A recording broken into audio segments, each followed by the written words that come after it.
Okay, so salamat sa Ginoo ni ana. And we are also encouraged and inspired today what God is doing dinhing dapita. Indeed, God is working. Nagalihok ang Ginoo. Oh.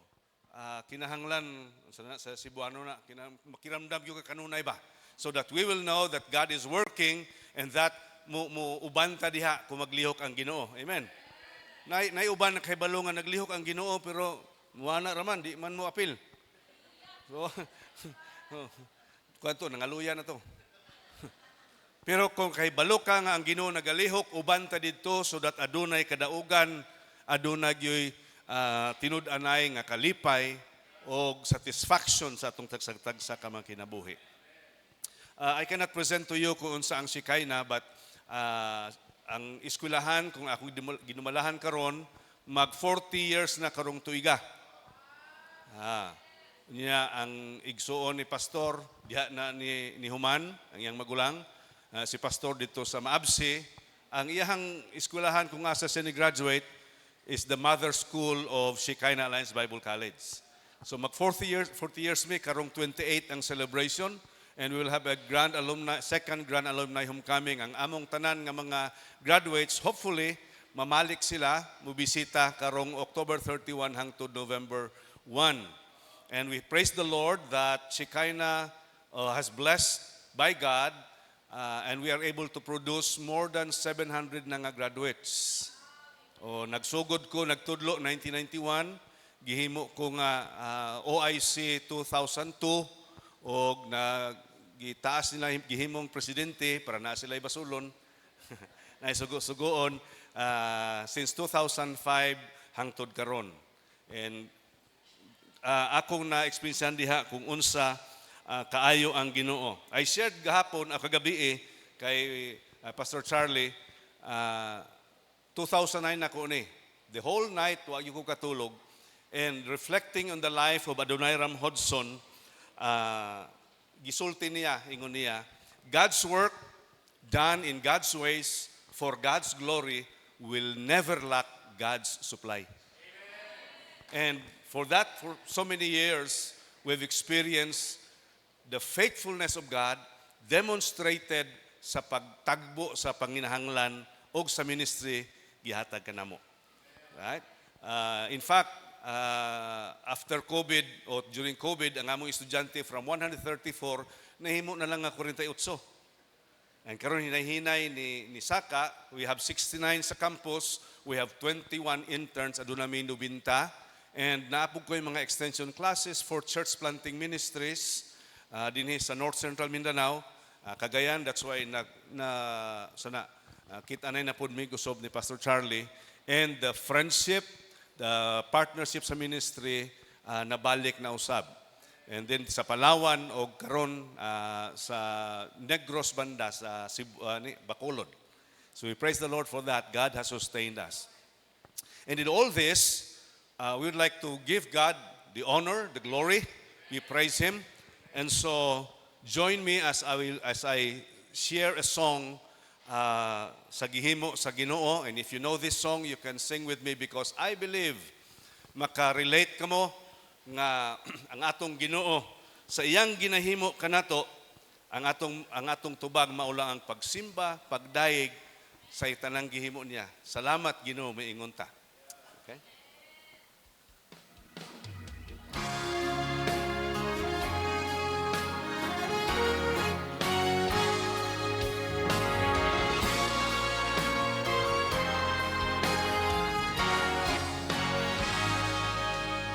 Every morning when I wake to see the sun, I can't help but think about the Lord and all the things He's done. He meets my every need. You know He's been so good to me, and I can't help but praise the Lord for all He's done. For all He's done, I'm gonna lift my hands and praise Him for all He's done. I try to live my life to please Him. Even though I don't deserve to live, my life has just begun, and I can't help but praise the Lord for all He's done.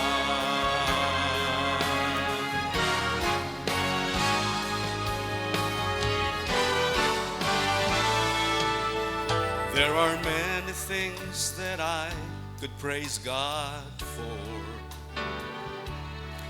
And if I started now until I died, there'd still be many more. If I could mention only one, I'd have to thank Him for His Son, and that's enough to praise the Lord for all He's done. For all He's done, I'm gonna lift my hands and praise Him for all He's done. I try to live my life to please Him, even though I don't deserve to live.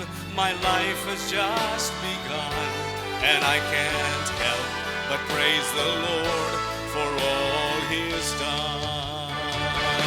For all He's done, I'm gonna lift my hands and praise Him for all He's done.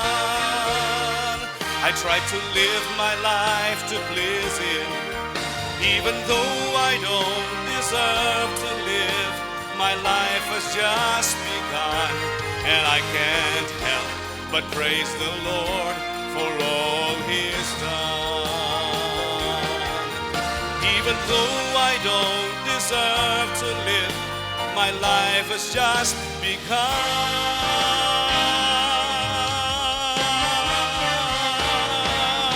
and I can't help but praise the Lord for all He's done. For all He's done.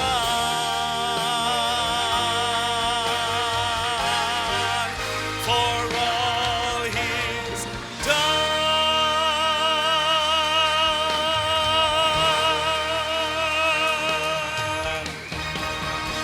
Amen. Sa mga gihimo sa Ginoo sa atong kinabuhi, mao na ang atong tubag, mao ang pagdaig kaniya, not just to lift up our hands in worship, but even to live our lives, magkinabuhi ta nga sumala sa iyahang kabubuton. Dili lang di ay na renew ang amo ang kami ni Pastor Charlie. It was 2019. Doon na may similar ng mga experience na ini. So that if the church is 11 years old, ako 14 years old pa lang. Because I had a great experience as well in 2010. So 24, so 14 years. And there, ingon ako nga Lord, kung asa nimo ko dalhon, I will give my life nga mapuslan gyapon diya sa pagpangalagad si imo kanimo, to declare how faithful, how good you are, and indeed you are my God Almighty. Kung asa ko pa ito pawalihon, I will declare and preach the word of God. So I stand here as a testimony kung unsa ka maayo ang Ginoo sa atong kinabuhi. Salamat, igsuon nga dudong pagbag-o sa Ginoo. Ang matag-usa kanato, kung ato lang itugyan atong kinabuhi diya sa Ginoo, He will really make us the kind of person He want us to be. Mahimo po kang blessing and panalangin. Before we continue, let's bow our heads in prayer. Our gracious Lord and loving Heavenly Father, we thank you, Lord, for this opportunity. This great time, Lord, nga imong gihatag kanamo today to declare how good, how faithful, how awesome you are sa tagsatag sa namo kamang kinabuhi. Nagakatigom kami Ginoo to celebrate how you have guided us, Lord. Kini nga simbahan, GCM, gikan pagsugod hangtod karon o sa sunod pa nga mga journey nila Ginoo, sa sunod pa mga tinuig as a family, as a church, as your children, as your disciples, Lord God. Lord, salamat karon among ikawong pasidunggan, o we just would like you, Lord, to minister to us today. Speak to us, Lord. Minister to us today. Kay sa unahan sa among pagsunod sa imuhang plano o pagtawag, dili kini sayon malisod kini Ginoo, pero ikaw nagasaad kanamo nga imo kaming ubanan. So Lord, continue to speak to us today. Minister to us. This I pray in Jesus' name. Amen. Amen. Ang pulong sa Ginoo o ang gisulti ni Kristo Jesus sa iyang mga tinunan, gintutunan to, sa iyang tinunan, ingon niya, follow me. Kita nga mga as disciples, kita nga mga Kristohanon, kita nga nagsunod kay Kristo, mo na iyang tawag ka nato. We have to follow Him. Okay? In the book of Matthew, chapter 4, diha makita nato ang pulong ingon ni Kristo Jesus sa mga tinunan, come, follow me. Kanang iyahang gisulti nga pagsunod kaniya, dili lang kana gitawag invitation. It's not just an invitation, but as well as a call. Giimbitar ka nga magsunod, pero uban niya na ang pagtawag. Ikaw o ako sa diha nga giingnan ka nga magsunod diha kang Kristo, giimbita kita, we were invited to come as well as we are called to follow. Musunod diha kaniya. Kining pagtawag kanato kanimo o kanako nahimo kitang bahin diha sa lawas ni Kristo, it is not just a call, it is a call into a fellowship with Jesus. Gitawag kita diha sa gingharian sa Ginoo nga aduna kitay fellowship with the Lord Jesus Christ. Mao bitaw nga kinahanglan nakita kang Kristo, magbasa ta sa iyang mga pulong. We have to read His Word, we have to pray, we have to talk to God. It's a fellowship with the Lord Jesus Christ. And kung natay fellowship with Jesus Christ, ang atong adlaw, ang atong kinabuhi, ang atong pagpangalagad, ana ang kalipay, ana ang kalinaw, ana usab ang tinud-anay nga pag-alagad, a true joy and happiness. On the other hand, it's not just a call of fellowship, but it's a call to change. Dunay pagbago. Kay ngano man, ganina sa testimony, kaniadto ingani ko, karon na nako kang Kristo Jesus. I keep on fellowshipping with Jesus Christ. I read His Word. I walk together with Him, na ang pagbago sa kinabuhi. Na-notice ni mo na sa imong kinabuhi? There's a change. Sa una, bahala lang. Okay ra ko. Bahalag, di ko mamata. Bakoy himuon. Pero dihang na akong na-encounter si Jesus Christ sa akong kinabuhi, murag kulang ang adlaw if I cannot spend time with Him. I cannot read His Word. Ang akong panulti na usab na. Wa na tong, sa to brad, pamalikas. Wa na to, na usab na. It is a call to walk together in fellowship with Jesus Christ. But isa kanindot nga butang. Muna ako niya na-confirm na ko ganina as a church. It's not just a call to fellowship with Jesus, a call to change lives, but it is also a call to walk together in fellowship and with each other. Muna nindot sa Kristohanon nga sana pundok bay tawag na, in the Christian circle, a true discipleship na ay paglakaw nga naa kay dili ka ikaw rang usa, di ka maginusara, naa kay kauban. They will journey with you. Kung naa ka sa kaguol, muguol pud sila. Sa kalipay, ngalipay pud sila. Di ba? They journey with you. So you walk together with each other. And that's the beauty, the joy, that in spite sa difficulty sa Kristohanong kinabuhi, na ay kay kauban, would journey with you, to pray with you, to cry with you, and even to guide you. Muli usahay, di mo sugot kay even correct you kung musimang ka sa dalan. Di ba nindot? Kaysa pasagdan ka sa uban. Sa pagpadayon, today, I would like to discuss with us this morning that following the Lord Jesus Christ involves adunay gitawag nga COST. Cost. Kung saan na sa Bisaya, Pastor? Ha? Dunay dili bayad. Duna kay dapat hunahunahon i-consider nga magbutang. Matthew 8:18 to 23.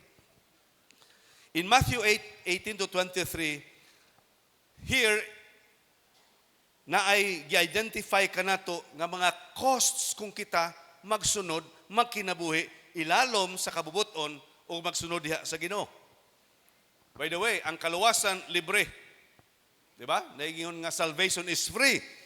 Free to receive, but costly to live out. Salvation is free, but living out the Christian life is costly. Dili day sayon adunay mga i-considerar nimo. What shall it cost me? What shall it cost us if we follow Jesus Christ?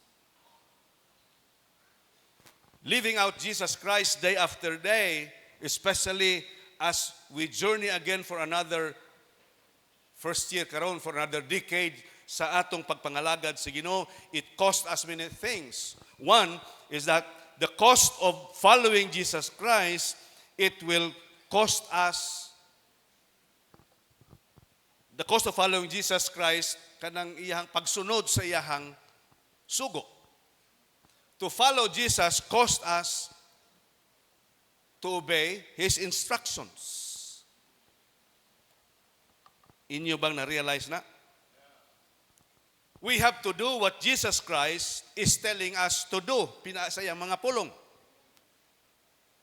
I don't know if you are aware o inyong nabantayan na sa pagkristohanong kinabuhi, di ay kung magsunod ko kang Kristo, mangalagad ko diha kaniya, it cost me His commands. Obeying His commands, pagsunod sa iyang mga sugo, instruction sa iyang mga pulong.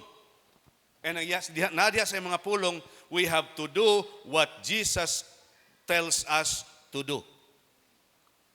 And I tell you, brothers and sisters in the Lord, this is the essence mo ni tinud-anay nga mahimo ka nga ang pagsunod, mahimo kang disipulo diha kang Kristo Jesus. There is the true essence of following Jesus Christ. The true essence mo tag Kristohanon ko na si Jesus sa akong kinabuhi. It's obeying His commands. For example, pray. Di na mangutanan ninyo, nag-ampo ba mo? Pero kung tinud-anay nga magsunod diha kang Kristo, it cost us to obey His commands. Pagbasa sa Bible, di ba? Labaw na pag kag mo apil ka diha sa mga buluhaton sa paghimo, pagsulti sa imong eksperyensya kung kinsa si Kristo Jesus sa imong kinabuhi, imo man ang isulti. Imong isangyaw si Kristo Jesus. Unya mamili man ta. Well, nagtanaw mi sa inyo sa nahitabo for past years. Hunganay mi ni Mrs. My wife whispered to me, look at the pictures. You all come from all walks of life. And Jesus Christ instructed us, bisag hindi ta mamili og tawo. Na may uban nga adi lang ko ana Lord. I remember a friend. Sa una gikan Manila padulong kag Jensen, barko imong sakyan. So I think it will take you mga 2 ka gabi 3 adlaw.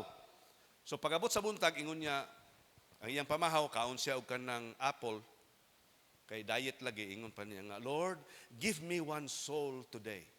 Niya kaon siya apple. Nay ni duol gamayng bata. Ingon niya, Lord, one soul, dili bata.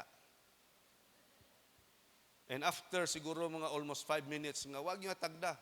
Murag gihunghong ang Ginoo. Unsa man ang bata dong, wa nay kalag. And since the time pag-abot niya, he got involved sa children's ministry. particularly ang Child Evangelism Fellowship. Pero dili nga na kadali kung magsunod ka sa Ginoo. Following God's instructions. Kay usay, ang gusto nato, ang ato man lang matuman. Tama? So, at times, we will not take heed to what God is saying sa iyang mga pulong. Naputay ato ang kaugalingon ng mga idea. Most dugang paniini, it cost us obeying the commands of God, the instructions of God, but above all, we will go where Jesus tells us to go. Familiar man sa tuwa ang Matthew 28, di ba? The Great Commission. Okay? Jesus is not simply looking for crowd who will follow him, but he was looking for disciples, looking for individuals who will follow and obey his instructions and commands. If you look at the ministry of Jesus Christ, kung imong tanawon sa Gospels, daghang kasunod-sunod, pero Jesus Christ was looking for those ones who would really follow his commands. Dili kay magsunod-sunod lang sa kamukaon sa tinapay o mo-witness sa mga mirakulo, but those ones who like to experience who he is and even his power. So igsoon, ayaw kalimti na, as we again face another year as a church, as we serve the Lord, in following Jesus Christ, it cost us to obey what he says in his word. Obeying his commands. Kaduha, it cost us also to putting him first. Following Jesus Christ cost us not just to obey his commands, pero dapat i-consider na to. Ibutang na to siya una sa atong kinabuhi. Putting Christ first in our lives. And what are these? Unsa ni mga butanga? Unahon ba si Kristo, di ba? Matthew 6:33, familiar mo na? Di ba? Seek first God's kingdom and his righteousness. Siyempre, ang Ginoo unahon. Unaha ang Ginoo. Na mastor ko sa una, nga istorya ba? Pastor ko sa una sa Lagaw, na ato'y tigo mga, I think 70 years old or 80 years old na siya. Ingon pa siya sa kuha nga, pastor, kung pwede ba, kung wa nagimutagan nako, diha ko sa likod sa simbahan, himuay kog katre. Para duol ko kanunay sa simbahan. Iha kong gitudluan og kanta. Ang hinumduman na lang ko nga ang linya, maunis ang kung unahon mo ang iya sa Dios. Diba? Ano pa to? Ulag nawala, kung unahon mo ang iya, kung kuhaon mo ang iya sa Dios, kuhaon sa Dios ang iyahang bahin. Manikamot kang makaganansya, kung paninglon ka, maalkansi ka. Kay usahay, di man maulihin naman ang Ginoo, kay unahon man ang atong kaugalingon. Yan.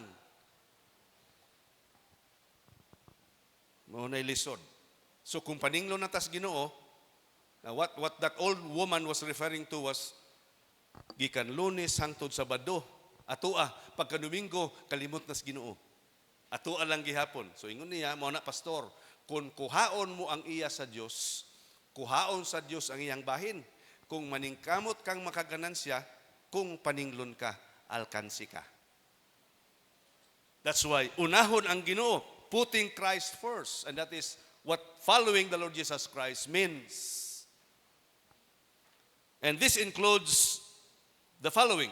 One is that putting Christ first before comfort. Salamat na dumduman ako, na-remind ko ganina sa atong kinabuhi sa inyuhan, experience na. Usahay mo hatag tag gitawag nga sacrificial offering that falls under usahay personal comfort ipadaplin basta mauna lang ang Ginoo sa atong kinabuhi. Pero usahay mo bargain pa, pwede ayaw lang sa Lord. Ang Kristohanon usahay, we want all the rewards sa pagsunod kang Kristo Jesus. Pero pag naanay mga sakripisyo sa pagpangalagad, ipadapli na ang ihas Ginoo, unahon na atong kaugalingon. I hope that will not happen to us. Because following the Lord Jesus Christ, obeying Him, living out the Lord Jesus Christ day after day, it cost us putting Him first, unahon siya. Nami sa first nako nga simbahan nagpastor, nay duha ka nay couple dito ingon niya, bahala wa mi pagkaon pastor, basta mauna nako ang Ginoo. And the Lord has blessed that couple. Ingana, basta unahon na to ang Ginoo. Over personal comfort. Usahay even personal relationship. We have to put God first before any personal relationship. Pero ang mga tabo igsoon, wala ko mangakig ha. Sabi niyo, mga saba man eh. Pero ang mga tabo usahay, di ba? Ayaw lang sa ang Ginoo, kita lang usa. Mapadaplin ang Ginoo, unahon tong uban nga relasyon. But ang atong relasyon sa Ginoo, mapasagdan nato. How many times we do away with spending time with God, supposed to be atong schedule to read His Word, to spend time with God, to have communion with God, pero tuwa ta dito, kanang gitawag nila karon og marites. Nagminarites naman, pero may paisulti ni Mudya kinsang Ginoo. In Matthew 8, especially verse 21 and 22, na ay initial commitment nga magsunod. Unahon sa nako, unya na ako magsunod nimo Lord, kini sa akong unahon Lord. But what Jesus desires for you and for me is unahon nato siya kaysa uban nga mga relasyon. Na ang willingness diha sa pagsunod, paghimo, pero pwede ba Lord sunod na lang? Padaplin sang Ginoo ba? And that's the cost igsoon. Ato na i-considerar. Are we willing? Kung sunod ba ta sa Ginoo? Before I really decide, naghimo yung commitment, Lord, mga lagad na ko nimo. Adto ko magpa-train ko sa Bible School. Kay magpastor lagi ko, mga lagad na ko, Lord. It took me how many years? Dagandagan ba? Tago-tago.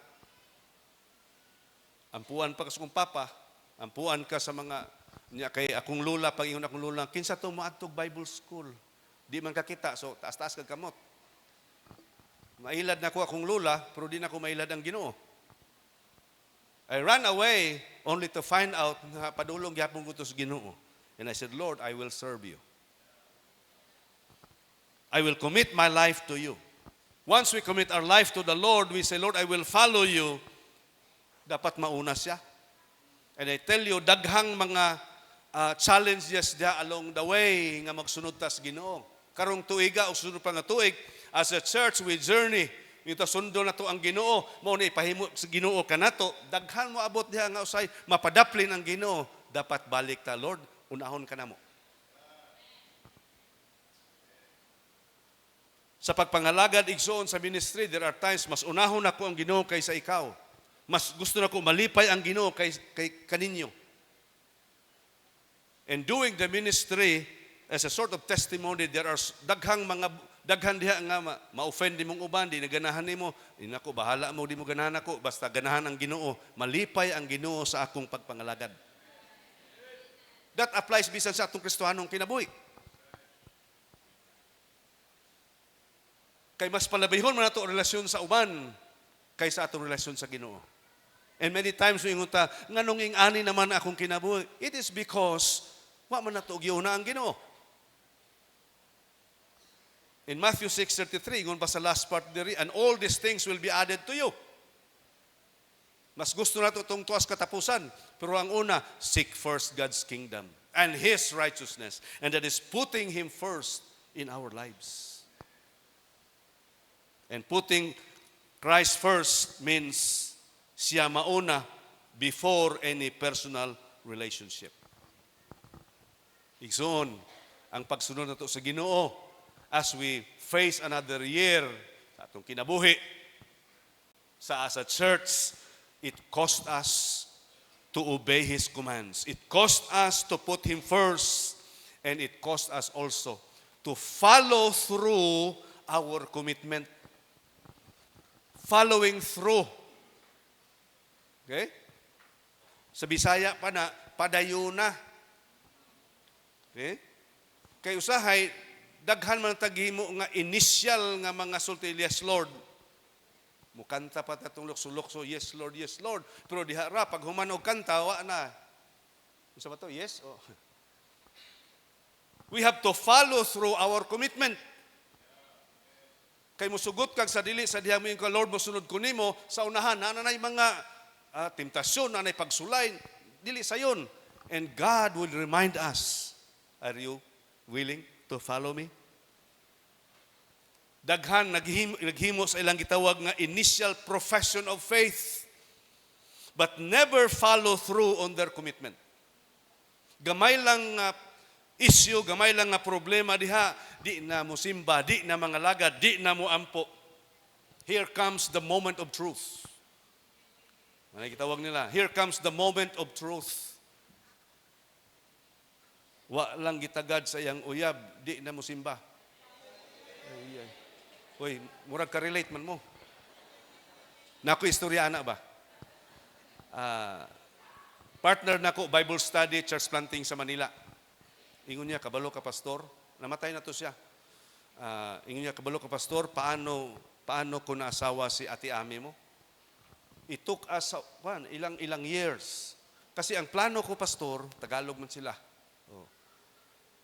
Punta ako ng mga simbahan, kahit anong simbahan, para lang makahanap ako na faithful na babae, woman. Siya napunta ako doon sa Alliance. So join ako sa young people, attend ako ng Bible study. Ako minsan, kahit hindi ako marunong kumanta, join siya sa praise and worship. Kasi magaling man kumanta yung babae. Ayaw man. So, join siya. Nagligaw siya. He's a good man, professional, chemical engineer. So, kinsa ba'y babae, dili po maibog ana. Pero pagligaw niya, gitagaan siya verse sa babae, Matthew 6:33. Kay nabalaan man sa babae nga, ang iya dayang plano magsimba-simba kay mangita ra lagi og uyab. So gitagaan siya verse, Matthew, sabay, buti pasabot nini. Basahan na, tun-i. Seek first God's kingdoms and His righteousness, and all these things will be added unto you. Saan ka dito? Pag next hatang niya, including me. Okay kayo. Di ba? So, tinood na siya. And they live life. Bitaw, kikuha na sa Ginoo si Kuya. But he became faithful to the Lord. Because that verse mean much to him. Di lang gidugang sa iya itong mapangasawa niya, much more ang blessing sa Ginoo kaniya, basta unahon laging Ginoo. Pero kung balis karon nimo na, and follow through your commitment, Lord, I will serve you, I will obey you. When the moment of truth comes, diha, disgrasya ta diha. And besides, igsoon, kung mayroon ta, Lord, sundon ko ikaw, alagaron ko ikaw, unahon ta ka Ginoo, dapat makita sa atong buhat. Uban, sulti man lang, I will follow you, Lord. Asa man? Ato nagpaluyo. Wa na nagatubang, nagpaluyo kanunay ba? Tuwa sa likod. Action must speak louder than our words. Makita. Kini lang ang nindot sa Ginoo igsoon. Pagmayon ka, Lord, alagaron ta ka, sundon ako imong kabubuton. Himayaon ta ka, Lord. Kung imo lang ang himuon, i-follow through mo na, di yung kapasagdan sa Ginoo. Di ba? Experience nyo na. And we will continue to experience that in the coming years as a church, as an individual, as we declare, as we commit, Lord, I will follow you, I will serve you. Regardless, unsa man. Kay ang Ginoo man atong sundon. Ang iyang sugo man atong tumanon. Ang iyang presensya man mo mga guide na to, dili man ang mga butang na ada sa palibot na to. If you follow all those things, then pag mawala to, wala po da. Wala po da. Igsoon, before I will close. God calls us not just to have this fellowship, following, walking with Him, but He also calls us to live a life that is fruitful every day. Kay basig mo yung puro man to lisod kayo, pastor. Yeah? Lisod kayo to eh. Unahon siya. Diba? Sundan na to atong commitment. Pag iyong tingani, pakita ta sa itong buhat that we commit to serve the Lord. Kinahanglan adunay bunga. Gusto makita sa Ginoo. Praise God. Nga ang usa, gidala na iyang mga parinti, mga igsoon, gidala diha sa Ginoo. Ang iyang kinabuhi na himong binungahon. I also share this sa akong mga estudyante. God wants us as pastors, as workers, to be productive, to be fruitful. And it's only by and through the Lord Jesus Christ that we can be fruitful. Sa pagsunod nato sa Ginoo, adunay mga kalisod diha, dili sayon, pero adunay mga blessing, adunay mga reward, adunay mga bunga nga atong ma-experiencehan. We will expect to experience His guidance, His blessings, tanang butang ihatag sa Ginoo. But two things. One, let us stay connected with the Savior. Apil na sa pagsunod diha sa Ginoo. Let us always be connected with the Lord.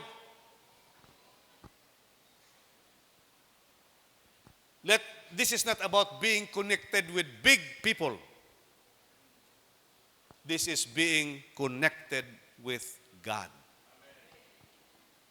Idugang nako because nakita nako ganina sa history nga unsa gihimo sa Ginoo for 11 years. When we are always, kung kanunay ta naka-connect diha, stay connected diha sa Ginoo, sa atong manluluwas, mabinungahon ang atong ministry. Dunay kadaugan, tinud-anay nga mo champion kita, tinud-anay nga conquerors kita.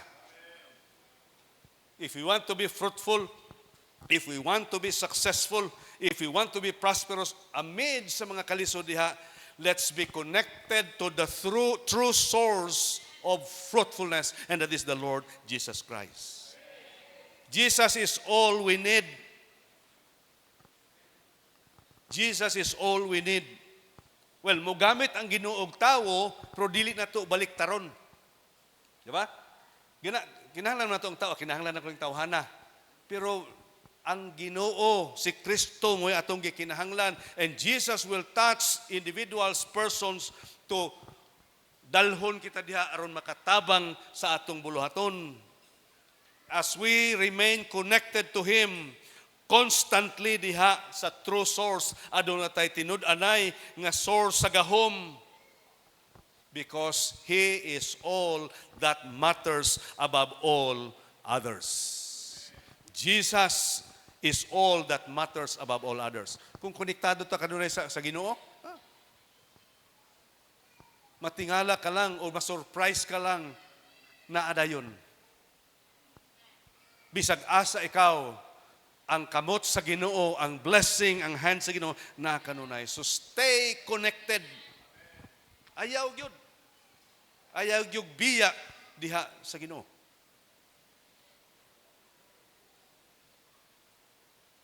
I always tell this sa akong mga amigo, bisag kanang mga na sultihan ako mahitungod sa Ginoo. Yung nako, bahalag biyaan ko ninyo, basta ayaw biya ang Ginoo.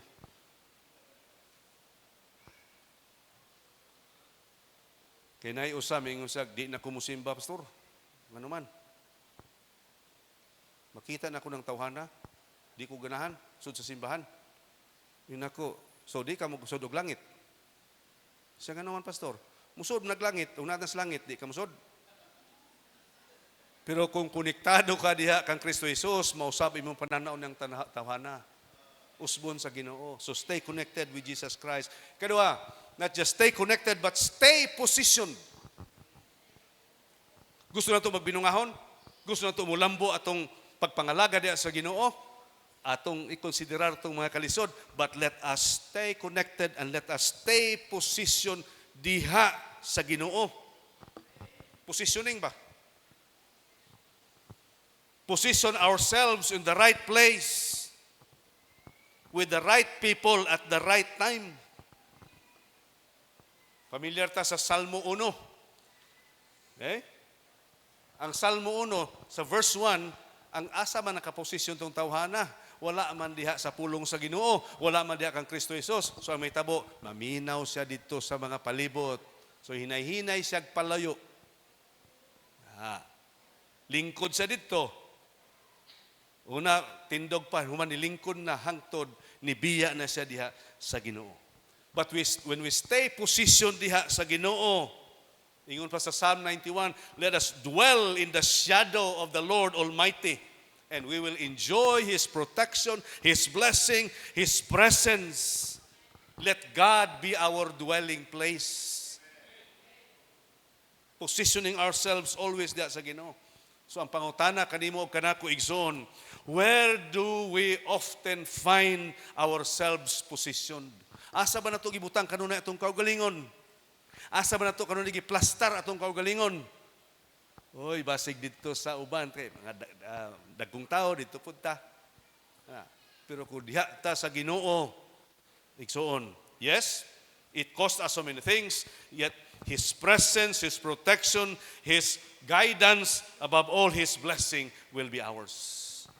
Magmalambuon atong kinabuhi, magbinungahon atong buluhaton, labaw sa tanan, ang atong kinabuhi, suno o na subay diha sa plano o kabubuton sa Ginoo. Naa may lisod, pero malipayon kanunay, malinawon kanunay, bisag nagkagubot ang palibot. Kay ganuman, ana ang Ginoo na ang hari sa mga pagkalinaw. The Prince of Peace is there. Inga na igsoon. So as we journey again, as we face another challenge as a church, as an individual, karong tuiga sa sunod pa matinuig, doon ay kalisod sa unahan igsoon. Pero ayaw kalimti ang kung naata diha sa Ginoo, sundo na to ang Ginoo, ana ang tinud-anay nga kalipay, because He is the true source of power, the true source of joy, and the true source of satisfaction. I pray, brothers and sisters in the Lord, nga as a church, atong saligan ang Ginoo, alagaron ang Ginoo, labaw sa tanan. Bisan sa mga unsa pa diha nga challenge, we will follow and serve our God. I would like to close with another song. Okay ba to? Okay ra? Kining awit this is a song from Scott Wesley Brown nga may ang title niya sa Bisaya pa kanang paglig-on. Usahay kapuyon tas pagpangalagad sa Ginoo igsoon. Tungod kanay daghang mga istorya sa tanawa nagkristohanon ka, tanawa nagsunod ka sa Ginoo. Problema after problema na abdan, sumaluya ka pero hinumdumi. Si Kristo Jesus maglig-on, padayon nga naglihok, alang kanato aron magmadinaugon ta kanunay sa pagpangalagad sa Ginoo.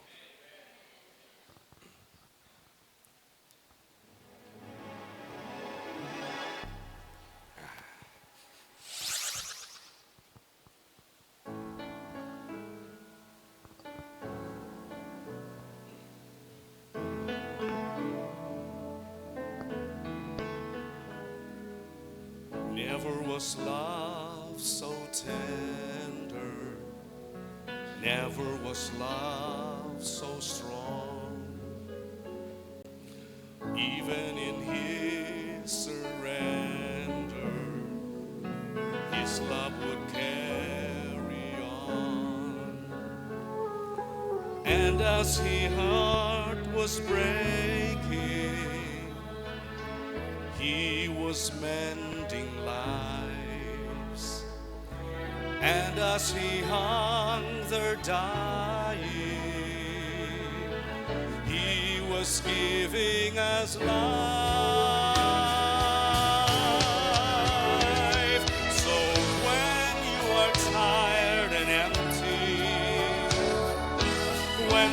can't run any longer. He'll take you to the finish, 'cause His love is stronger.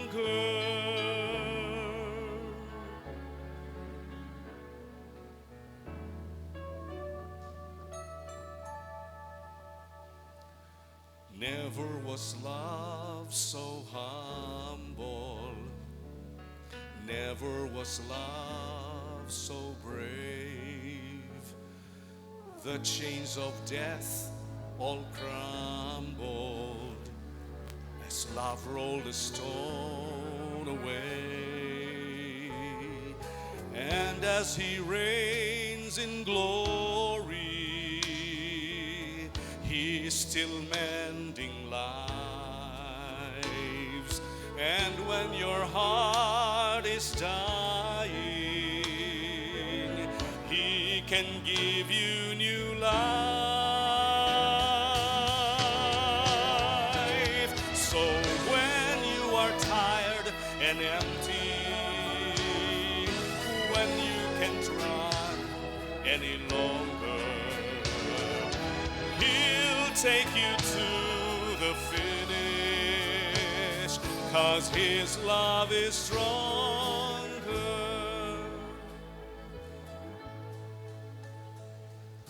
Take my hand as I take His. We will finish together, holding on to His every word. His promise is forever, ever.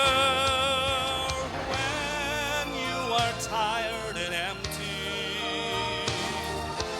when you can't run any longer, He'll take you to the finish, 'cause His love is strong.